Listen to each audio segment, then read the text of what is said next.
Unraveling language, adjective formation from nouns and verbs.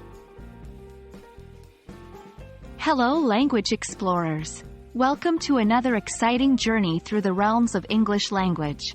Today, we're focusing on the topic of adjectives formed from nouns and verbs, a part of our series on grammar fundamentals. But we won't stop at just identifying these adjectives. We'll take a deeper dive into their similarities, comparing and contrasting how they're formed and used. So, what are adjectives?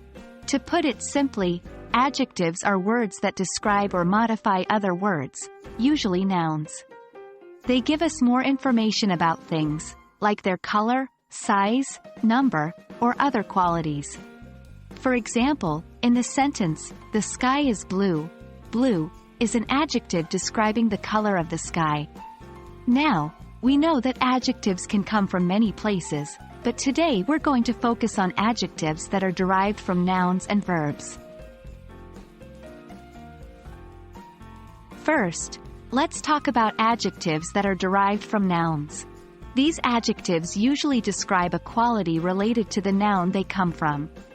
For example, the noun, child, can become the adjective, childish, describing something or someone as resembling a child. Moving on, let's explore adjectives that are derived from verbs. These are typically formed by adding a suffix like ed or ing to the base verb.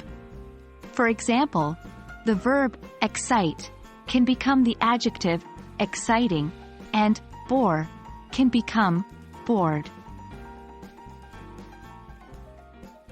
So, what's common between these two types of adjectives?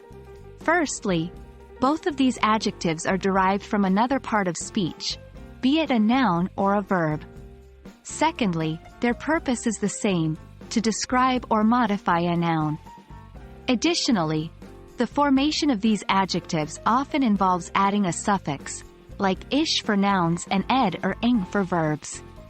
Another common trait is that they can both be used in comparative and superlative forms. For instance, we can say, more childish, or most childish, just as we can say, more exciting, or most exciting. And there you have it. Now, you not only know what adjectives derived from nouns and verbs are, but you also understand their common traits. This understanding will help you gain more confidence in using English and enhance your language skills. Remember, practice makes perfect. So try to use these adjectives in your daily conversations and writings. Stay tuned for our next video where we'll further delve into the world of adjectives and adverbs. Until then, keep exploring, keep learning, and most importantly, enjoy the process. Happy language journey!